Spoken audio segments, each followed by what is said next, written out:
नशा की वजह से हमारा समाज असुरक्षित है और हमारा देश तभी सुरक्षित रहेगा जब हमारा समाज सुरक्षित है। पढ़ा लिखा आदमी जितना सही तरीके से बेईमानी कर सकता है, अनपढ़ आदमी वैसा नहीं कर सकता है। आप पढ़े लिखे हैं। जब लोग शिक्षित नहीं होंगे तो जातिवाद में तो उलझेंगे ही, क्योंकि ये तो रिलीजन हुआ, जातिवाद हुआ, ये सब तो इमोशनल का खेल है। और सबसे ज़्यादा इमोशन जो है आप जो कम शिक्षित लोग हैं उन्हीं में पैदा करते हैं। आपका एक प्रतिनिधि 5 सालों तक भविष्य देखता है, उसके बाद आपको चुनाव करना है कि मेरा भविष्य कैसा होगा। एक बार चुनाव करते हैं, वो आपका 5 सालों तक भविष्य देखता है। जब तक आपके हमारे परिवार से बच्चे उठ के इस पोजीशन पे नहीं पहुंचेंगे तब तक ये समस्या का समाधान नहीं। आप बिकिए मत, सही प्रत्याशी का, प्रतिनिधि का चुनाव करिए। आपका विकास होगा, आपके बच्चों का भी विकास हो सकता, जिले का, राज्य का, देश का भी विकास। मुक्त समाज हो, किसानों के लिए हर ब्लॉक में कोल्ड स्टोरेज की व्यवस्था हो। आज से 30 साल पहले जो माहौल में कैसे उभर कर आइएगा, जहाँ पर एक पार्टी की झंडा कोई लेकर आ जाता है प्रत्याशी, तो उसके पीछे जनता दौड़ने लगती है। वो नहीं देखती है कि सामने वाला क्या है, पढ़ा लिखा है या अनपढ़ है, गंवार है, कैसा है। बस देखती है कि पार्टी के झंडा के नीचे है। यहाँ पर बस भीम का कोई झंडा लेकर आ जाएगा, डॉक्टर भीमराव अंबेडकर का भीम के नाम से लेकर आ जाएगा, तो उसके पीछे उसके जात वाले चल देते हैं। ब्राह्मण का कोई झंडा लेकर आ जाएगा तो उसके पीछे कोई झंडा लेकर चल देता है। आपके नज़र में अपने प्रति रिकॉर्ड अच्छा है, लेकिन वो सब तो जनता को बताना पड़ेगा कि मेरा रिकॉर्ड, बैकग्राउंड क्या है। कैसे बताएंगे? 2024 और 25 लोकसभा चुनाव जैसे जैसे नज़दीक आ रहा है, वैसे वैसे नया प्रत्याशी, नया चेहरा सिवान जिले में देखने को मिल रहा है। इसी बीच में हम आए हैं प्रकाश मणि तिवारी जी, जो लंदन, ऑस्ट्रेलिया और अमेरिका कई जगह की भ्रमण करने के बाद इस समय राजनीति में प्रवेश करना चाहते हैं। वहाँ पर जो रोज़गार था इनका डाटा साइंटिस्ट का था, और यहाँ पर जनता का सेवा करना चाहते हैं। हमारे बीच में बैठे हुए हैं जो ताल्लुकात दरौली विधानसभा से रखते हैं, और इस समय यहाँ की स्थिति देखते हुए विदेश की नौकरियाँ छोड़कर यहाँ की स्थिति को सुधारना चाहते हैं, क्योंकि यहाँ की स्थिति कुछ इनके नज़र में बिगड़ी हुई दिख रही है। और यहाँ पर इतने धुआंधार सब हैं, गाली गलौज की राजनीति चलती है, जातिवाद की राजनीति चलती है। और यहाँ पर सिवान ज़िले में कैसे उभर कर आगे बढ़ेंगे या उभर कर सामने आएंगे। धन्यवाद। मेरा नाम प्रकाश मणि तिवारी है और जैसा आपने बताया, मैं ऐसे तो सिवान रहता हूँ, लेकिन दरौली विधानसभा क्षेत्र में मेरा गांव आता है जी। अब चलिए इनसे जानने की कोशिश करते हैं। इस बड़े बड़े प्रत्याशियों, बड़ा बड़ा चेहरा सिवान ज़िले में, उसमें आप उभर कर कैसे ऊपर जाना चाहते हैं या उन लोगों का बराबरी कैसे करना चाहते हैं? देखिए, मुझे ये पता नहीं है बड़ा कौन है, छोटा कौन है, ये तो मैं सोच के नहीं आया हूँ। मैं एक कहिए तो सकारात्मक राजनीति, स्वच्छ और सकारात्मक राजनीति की पहल करने आया हूँ। और मेरा जो राजनीति में कह रहे हैं, तो मेरा राजनीति करने का उद्देश्य यही है कि एजेंडा वेस्ट, मुद्दा रहित राजनीति हो, मतलब मुद्दा को लेकर राजनीति हो। अभी तक जो राजनीति जो मैंने देखा है, एक्चुअली मुखिया का राजनीति हो गया, उसके बाद से आपका मैं था तो 2021 में विधानसभा का इलेक्शन था। तो मुझे ये बस समझ में आया कि मतलब यहाँ पे बात विवाद, गाली गलौज या जातिवाद, इन सभी चीज़ों को लेकर ही जनता को हमेशा गुमराह किया जाता है। देखिए, ज़मीनी स्तर पे उतना जातिवाद नहीं है जितना कि आप इलेक्शन के समय में देखते हैं। हम आप सभी को एक दूसरे पे डिपेंडेंट हैं और हमारा आपका अच्छा खासा रिलेशन है, एक दूसरे पे हमारा जो जीवन शैली है निर्भर है। लेकिन इलेक्शन के समय जो यहाँ पे बिहार की राजनीति या कहीं या सब जगह का कहा जा सकता है, ऐसा है कि जातिवाद के तौर पे हम लोग को बांट दिया जाता है और हम लोग उस राजनीति में फंस जाते हैं। तो मेरा उद्देश्य ये है कि इस बार आगामी 2024 में होने वाले लोकसभा चुनाव में जो भी प्रतिनिधि आएँ, ये मुद्दा को लेके आएँ। हमारे समाज में बहुत ही मूलभूत से लेके बहुत ही गंभीर मुद्दाएं हैं जिस पे हर एक प्रतिनिधि का ध्यान जाना अति आवश्यक है। आपका मुद्दा क्या रहेगा? देखिए, पिछले 3 साल से मैं बहुत सारे मुद्दों पे रिसर्च किया हूँ और इसमें कुछ मुद्दे मैं आपके सामने रखना चाहूँगा बड़ी संक्षेप में, क्योंकि मुद्दे तो बहुत हैं। तो सबसे पहला जो मेरा मुद्दा है, जो आज के डेट में युवा वर्ग को खाया जा रहा है, जो 14 से लेकर 25-26 साल के बच्चे जो नशा के गिरफ्त में आ रहे हैं, स्माइक वगैरह ले रहे हैं और जिनकी आयु कहिए कि 3 से 4 साल के अंदर मृत्यु के शिकार हो जा रहे हैं, उनका जो परिवार है आर्थिक तौर से, सामाजिक तौर से, मानसिक तौर से कमज़ोर हो रहा है। तो नशा मुक्त समाज हो, किसानों के लिए हर ब्लॉक में एक कोल्ड स्टोरेज की व्यवस्था हो। आज से 30 साल पहले जो खेती की स्थिति थी, भगवान भरोसे बारिश होगी तो खेती में पानी आएगा खेत में, वही स्थिति आज भी है। तो बिजली की प्रॉपर व्यवस्था हो, हर खेत में कहिए तो नहर से पानी की व्यवस्था हो, या जो भी है पंपिंग, जो भी मोटर वोटर लगा के। ये सब किसान की मुद्दाएं जो बता रहे हैं, नशा मुक्त जो बनाना चाहते हैं, तो इसको हटाने के लिए किसको प्राथमिकता दी जाना चाहिए समाज में?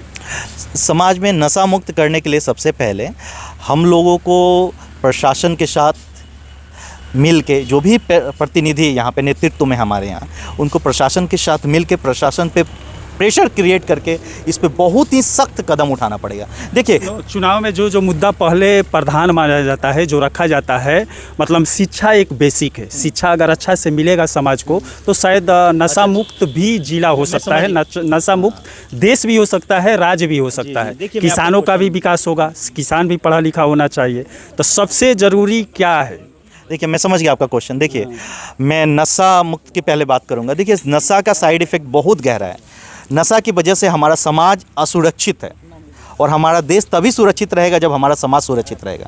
रिवर्स डायरेक्शन में सोचिए आप। समाज को सुरक्षित रखने के लिए क्या करना पड़ेगा? समाज को सुरक्षित रहने के लिए समाज को अपराध मुक्त होना पड़ेगा। और कहीं ना कहीं अपराध इस नशा से भी जुड़ा हुआ। आज के डेट में जो भी बच्चे जो आजकल मतलब इस अपराध जगत में मजबूरी में कहिए, या पैसे की कमी, आर्थिक माने कहिए कमजोरी की वजह से कदम रख रहे हैं, तो कहीं ना कहीं वो नशा में भी लिप्त हैं। उनका मिसयूज किया जा रहा है और नए नए बच्चों का अपराध में लिप्त कराया जा रहा है। तो देखिए, मतलब ये नशा, अपराध, शिक्षा सब एक दूसरे से जुड़े। जो वर्ग शिक्षित होगा वो नशा से दूरी बनाएगा, नशा से दूरी बनाएगा तो अपराध से भी दूरी बनाएगा पैरेलल, या नशा में नहीं भी है तो अपराध से दूरी बना के रखेगा। तो ये सब चीज़ें तो मूलभूत हैं ही। सबसे ज़्यादा मूलभूत शिक्षा को रखना चाहिए। अगर शिक्षा बेहतर स्कूलों में मिलेगा, अगर जो शिक्षक है छात्र को अच्छा शिक्षा देगा, तो शायद वो जो नशा वाला क्षेत्र है उस तरफ आज के युवा ना जाए, सही रास्ता चुने। पहले उस पर जोर देना चाहिए, स्वास्थ्य पर जोर देना चाहिए। लेकिन जो प्रत्याशी पहले आता है चुनाव में, तो पहले मुद्दा यही रखता है शिक्षा और स्वास्थ्य। लेकिन चुनाव जीतने के बाद सब भूल जाते हैं। आपका भी मुद्दा है नशा मुक्त सिवान करना है, किसानों को देखना है, जनता के लिए सुलभ शौचालय, ऐसे ऐसे बहुत व्यवस्थाएं पंचायत में हर चट्टी चौराहे पर होना चाहिए। तो आपका मुद्दा यही है। फिर चुनाव जीतने के बाद अक्सर लोग भूल जाते हैं। कहीं आप भी तो ऐसा? देखिए, मेरा मुद्दा इतना ही नहीं है। मैंने ये कहा कि कुछ मूलभूत से लेके बहुत गंभीर समस्याएं हैं। गंभीर समस्याओं में एक मैंने नशा कहा, अपराध का। 3 साल की डिग्री जो 6 साल में बच्चों को मिल रही है, उस पे हर एक नेतृत्व का ध्यान दिया जाना चाहिए। इसकी वजह से पिछली 3 पीढ़ियां बर्बाद हो चुकी है। करेंट जनरेशन तो बेरोजगारी के शिकार है, पिछली 3 पीढ़ियां बर्बाद हो चुकी है, उसके बारे में भी सोचना है। मेरा ये उद्देश्य है कि हर ब्लॉक में कुछ छोटे मोटे कल कारखाने लगवाए जाएँ, जिससे कि लोगों को रोज़गार मिलना शुरू हो जाए। किसानों के लिए मैं इसलिए कहा कि कोल्ड स्टोरेज की व्यवस्था, क्योंकि आप दिल्ली से ज़्यादा महंगा जो सब्जी है, यहाँ गुठनी में अभी बैठे हैं, या दरौली चले जाइए, इधर रघुनाथपुर चले, किसी बाज़ार में आपको ज़्यादा महंगा सब्जी खरीदना पड़ता है। गांव का गांव खाली होते जा रहा है। मैं गांव घूम रहा है, हर तीसरे चौथे घर में कोई नहीं है, वीरान पड़ा हुआ है। ये सोचने वाली बात है कि गाँव का गाँव क्यों खाली हो रहा है। आप दिल्ली में सर्वाइव कर सकते हैं, लेकिन गांव में सर्वाइव नहीं कर सकते। यहाँ की जो व्यवस्था है, अब जिला में जाके देखिए ना, कितना वेंटिलेटर है यहाँ पे। एग्जाम्पल दे रहे हैं, ट्रैफिक जाम की ऐसी समस्या है कि कोई इमरजेंसी में है तो ट्रैफिक में ही दम तोड़ देगा। तो बहुत सारी समस्याएं हैं जो गंभीर समस्याएं हमारे प्रतिनिधि को दिखना चाहिए था, या दिखना चाहिए। जो भी प्रतिनिधि आएंगे या हैं या नए आने, सबको ये चीज़ें देखनी चाहिए। हर एक बाज़ार में एक शौचालय, सुलभ शौचालय हो, कि माता बहनों को रोड के किनारे जाने के लिए मजबूर होना पड़ रहा है। कैसे कोई इसको अनदेखा कर सकता है? ये तो आज से 20-30 साल पहले ये सब चीज़ें हो जानी चाहिए। बहुत ही मूलभूत चीज़ें हैं, मेरा कहने का मतलब ये। तो इस पर सबका ध्यान जाना चाहिए। तो मैं कुछ बहुत ही मूलभूत से लेके गंभीर समस्याओं को लेके जनता के पास जा रहा हूँ। मैं गांव-गांव घूम रहा हूँ, लोगों से मिल रहा हूँ, और मेरा क्या उद्देश्य है, मैं क्यों इस लोकसभा चुनाव में लड़ना चाहता हूँ, तो मैं लोगों को समझा रहा हूँ। लोगों के सामने एक विकल्प बन के आ रहा हूँ कि हर पार्टी से हटकर एक नई विचारधारा लेके आ रहा हूँ। कोई मेरा पॉलिटिकल बैकग्राउंड नहीं, मुझे ये पता है कि क्या होना चाहिए, क्या नहीं होना चाहिए। अच्छा, पढ़े लिखे साइंटिस्ट भी है, वैसे पढ़े लिखे केजरीवाल भी थे। अन्ना हजारे के साथ मिला, वो मुख्यमंत्री बन गए। उसके बाद जैसे लग रहा है, लोग बोलते हैं, जैसे डाटा बोलता है कि वो कई गबन कर चुके हैं, जनता को धोखा दे रहे हैं, लेकिन माइक पर आकर ईमानदारी फेंकते हैं। पढ़ा लिखा आदमी जितना सही तरीके से बेईमानी कर सकता है, अनपढ़ आदमी वैसा नहीं कर सकता है। आप पढ़े लिखे हैं, अच्छा से वहाँ पर नौकरी कर रहे थे, अच्छा खासा करोड़ों में पैसा कमा रहे थे, फिर यहाँ आए हैं समाज में, राजनीति में, यहाँ का जनता का प्रतिनिधित्व करना चाहते हैं। आप पर कैसे जनता विश्वास करे? देखिए मतलब आपने जो एग्जांपल दिया केजरीवाल जी का, तो जब तक कोई चीज़ें कोर्ट के थ्रू प्रूफ नहीं हो जाती, इस पब्लिकली कहना बहुत ही गलत जनता बोलती है, जनता बोलती है, कोई हमारे पास तो प्रूवन है नहीं। वैसा है तो गवर्नमेंट उनको पनिश, मतलब जो सुप्रीम कोर्ट है उनको पनिश करेगी। वो क्या कर रहे हैं नहीं कर रहे हैं तो दिल्ली की जनता जानती है। अगर नहीं कर रहे हैं तो दिल्ली की जनता डेफिनेटली उनको सजा देगी, अगले चुनाव में करेंगे तो उनको रखेगी। रह गई मेरी बात, तो देखिए मैं यहाँ पे आया हूँ इसलिए कि मुझे कुछ समस्याएं दिखी, मुझे अपना भविष्य दिखा कि आने वाले 10 साल में मेरे बच्चे, मेरे भाई या मेरे जो लोग हैं, अपने लोग हैं, अगर इन समस्याओं पे ध्यान नहीं दिया जाए तो आने वाले 10 से 12 साल में जो हमारी सामाजिक स्थिति बदल रही है। आप एक छोटा सा मुखिया का इलेक्शन का एग्जांपल ले लीजिए, प्रतिद्वंदी को लोग, मतलब जो भी प्रतिनिधि एक दूसरे के कंपटीटर हैं उसको मरवा दे रहे हैं। इतना आक्रोश हो जा रहा है गाँव में, 2 गुट में लोग बट जा रहे हैं। इसका कौन कब विक्टिम हो जाएगा कोई भरोसा नहीं है। उसी तरह इलेक्शन में तो बहुत सारी ऐसी चीज़ें मुझे दिखी, मुझे लगा कि अगर मैं इन सब चीज़ों पे ध्यान नहीं देता हूँ या एक आवाज़ नहीं बनता हूँ, इन सब चीज़ों को अगर जड़ से हटाने के लिए एटलीस्ट मैं आवाज़ मुझे उठानी चाहिए। ख़त्म होना ना होना तो जनता के हाथ में, अगर सपोर्ट करेंगे तो मुझे फेवर करेंगे तो मेरे पास रोड मैप है, विजन है कैसे क्या करना है। लेकिन कम से कम ये मुद्दा होना चाहिए।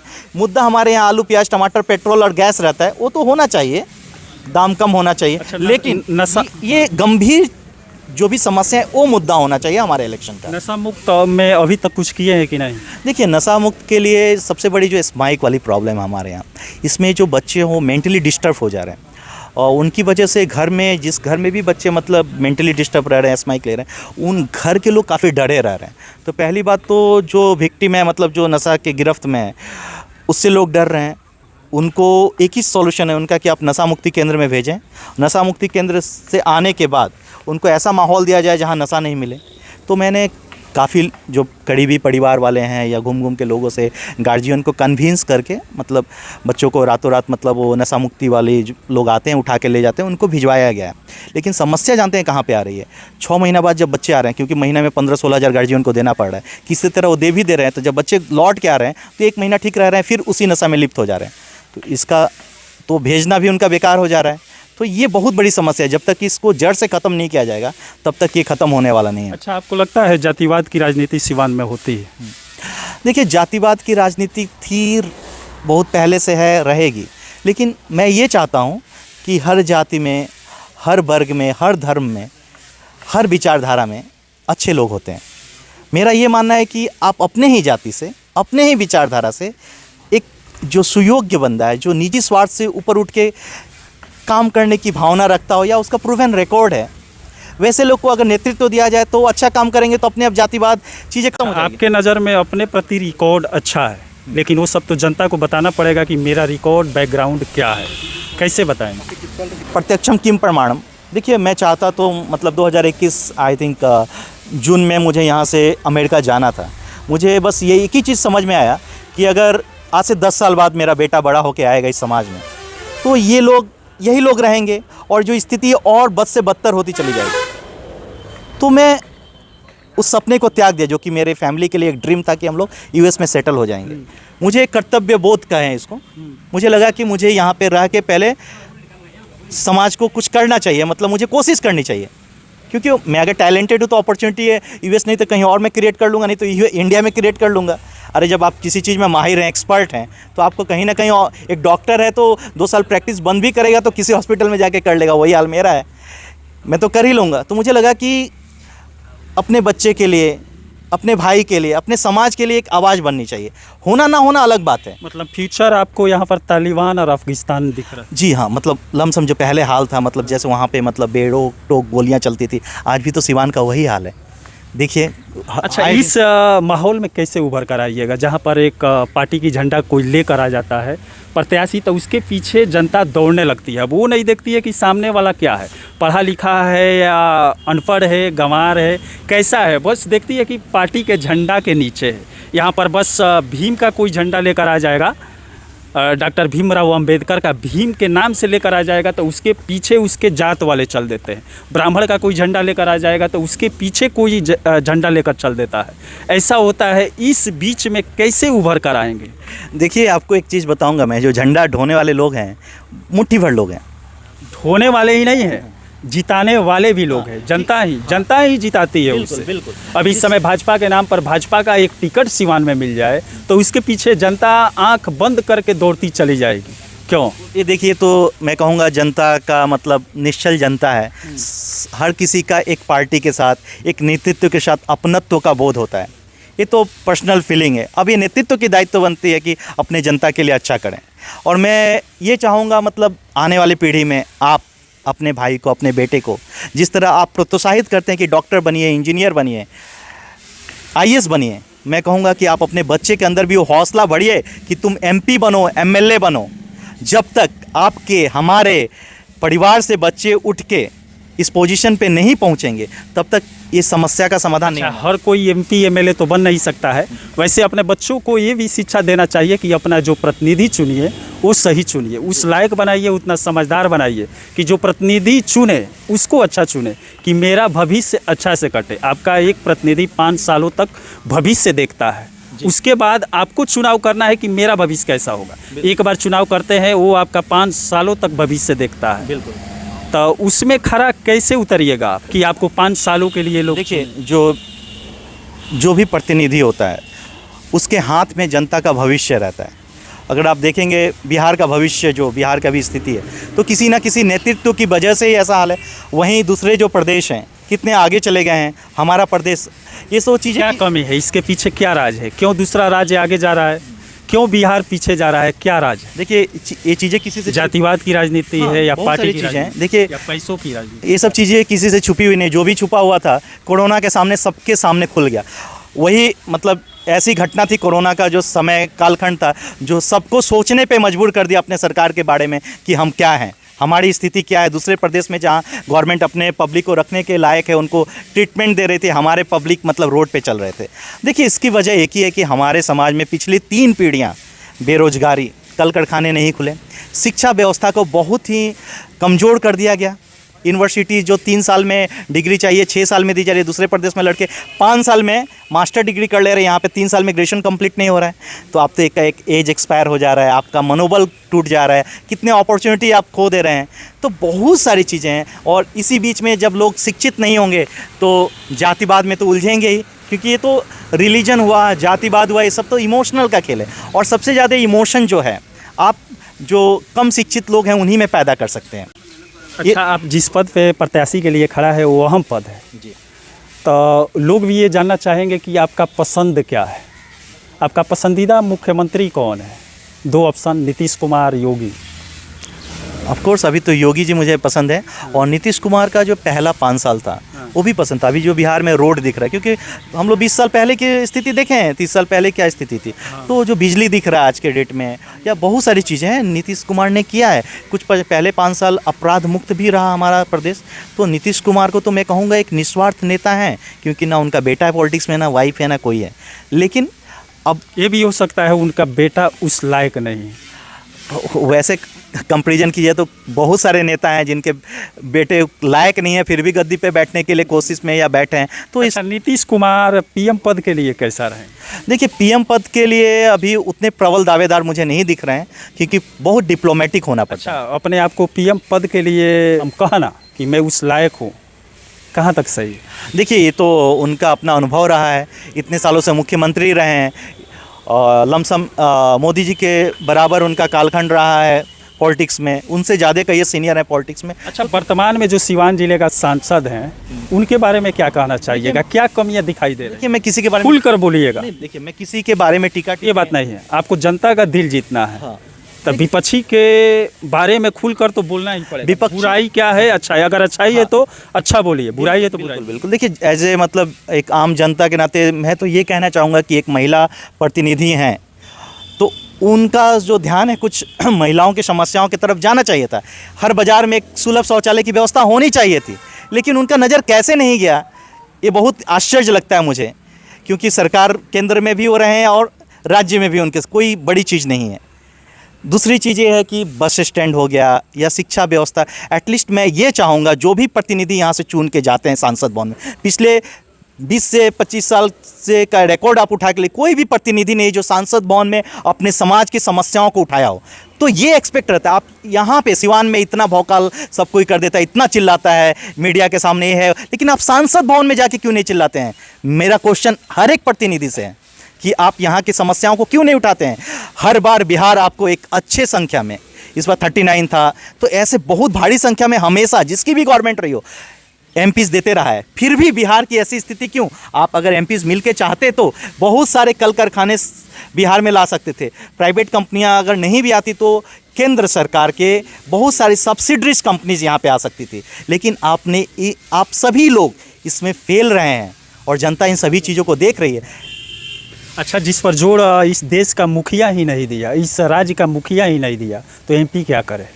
देखिए, एमपी के पास कुछ पावर है, वो अलग चीज़ है कि मुख्यमंत्री कुछ नियम कानून बना सकते हैं, लेकिन एमपीज़ के पास भी है कि यहाँ की समस्या को केंद्र सरकार तक पहुँचाए। तो केंद्र सरकार से स्पेशल फंड बहुत सारे क्यों? एक बात बताइए, यहाँ पे छपरा के आसपास उधर है एक रेलवे कारखाना लालू जी रीजन में खोले कि नहीं? केंद्र सरकार चाहे तो बहुत सा एनटीपीसी होगी, उनके नवरत्न कंपनियाँ सेल है, बेल है, बहुत सारे चीज़ों के कुछ सब्सिडरी छोटे छोटे यूनिट हर जिले में खोल सकती थी। आप आवाज़ उठाइएगा, मांगिएगा, तब ना हम कहेंगे भाई हमें भूख लगी है, तब ना एक रोटी भी खिलाइएगा। अच्छा, सिवान जिले में निर्दलीय कदम रखना चाहते हैं या किसी पार्टी के सपोर्ट में? देखिए, फ़िलहाल तो मैं निर्दलीय हूँ, क्योंकि वैसा मेरा कोई राजनीतिक का बैकग्राउंड नहीं रहा है, और मेरा ये मानना है कि अगर आप निर्दलीय आते हैं तो एक स्वतंत्र विचार से सभी समस्याओं को निष्पक्ष तौर से सबके जनता के सामने रख सकते हैं। जब मैं किसी पार्टी से जुड़ जाऊंगा तो मुझे बहुत सारे समस्याओं को नहीं बता पाऊंगा। मैं अगर नीतीश जी के पार्टी से आता हूं तो उनके क्रिटिसाइज नहीं कर सकते हैं। बीजेपी के आता हूं तो उनकी खामियों को नहीं बता। अभी बीजेपी की खामियां हैं कि भाई आप चाहते तो बिहार को कुछ कंपनियां दे सकते थे, सेंट्रल गवर्नमेंट की सब्सिडरीज दे सकते थे। हमारा गांव ये नदी के किनारे है, लाखों बीघा ज़मीन जो है नदी में जा चुका है। यहाँ से लेके मैनीटार से लेके उधर आपके ताजपुर के आसपास तक का क्षेत्र है, लाखों बीघा ज़मीन आपके नदी में जा चुकी है। जो हमारा खेत हुआ करता था आज नदी है। मुश्किल से 50 फीट ज़मीन बचा है, मतलब कि नदी और बांध के बीच में। कब हमारे गांव का गांव दह जाए तो कोई इस पर आवाज़ नहीं उठाता है, ना हमारे सांसद बताते हैं यहाँ पे जाके, ना केंद्र सरकार का ध्यान है। बताएंगे तो ज़रूर हो सकता था। मैं ये जानता हूँ अगर सांसद में अगर आवाज़ उठती, आज से 20-25 साल का रिकॉर्ड उठा के देखिए, तो बहुत समस्याओं का हल निकल गया रहता, लेकिन आज तक किसी ने उस ढंग का आवाज़ नहीं उठाया है। चलिए, सिवान जिले के सांसद को आप भी जानते होंगे, उनका प्रतिनिधित्व अजय सिंह करते हैं, लेकिन सांसद साहिबा जो है कविता सिंह है। पार्टी योगरा में जाते हैं, अच्छा काम करते हैं, शादी ब्याह में जाते हैं, मंदिरों में जाकर पूजा करते हैं। ये सब तस्वीरें उनका फेसबुक पर पोस्ट ज़्यादातर होता है हमारे एमपी साहब सिवान का। लेकिन कार्य कोई भी करते हैं, उस कार्य करते हैं या नहीं, इसका कोई आज तक पोस्ट फेसबुक पेज पर नहीं हुआ है। वैसे पार्लियामेंट में कोई थोड़ा बहुत मुद्दा उठा देते हैं कि यहाँ पुल बनाना है, यहाँ ये करना है, इस गरीब को मदद करना है, तो उसका ज़रूर फेसबुक पर पोस्ट होता है। अपने सांसद महोदया के बारे में कमेंट ज़रूर करिएगा कि हमारी कविता सिंह का 5 सालों कैसा रहा। वैसे सिवान जिले में पैसे की राजनीति या कहीं भी ले लीजिए, पैसे की राजनीति सबसे ज़्यादा होता है। चुनाव में 80% पैसों का अहम भूमिका है, मानते हैं कि नहीं? देखिए, लोकसभा का चुनाव जो है पैसे के दम पे नहीं जीत सकते हैं। लोकसभा का जो चुनाव होता है बड़े स्तर पे होता है। हाँ, प्रचार प्रसार में आप जितना करवा लीजिए, खर्चा तो है ही।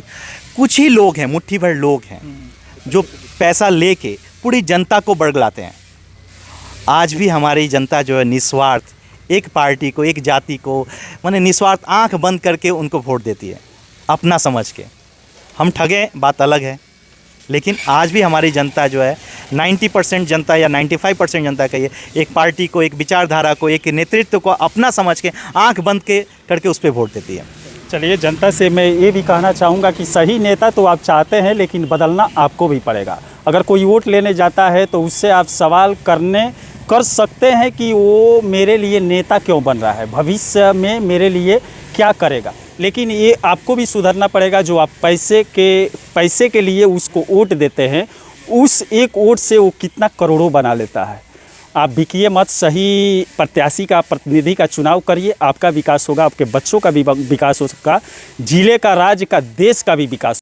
अब चलिए यहाँ पर अगले आगामी चुनाव में, लोकसभा चुनाव में हमारे नए चेहरा प्रकाश मणि तिवारी जी, बाबा जी आ रहे हैं। अब देखते हैं इस धुरंधरों के बीच में, जहाँ गाली गलौज की राजनीति होती है, जातिवाद की राजनीति होती है, झंडे की पार्टियों की राजनीति होती है, इस बीच में कैसे उभर कर आगे निकलते हैं या उन लोगों की बराबरी भी इस चुनाव में कर पाते हैं कि नहीं, ये तो आने वाला चुनाव बताएगा।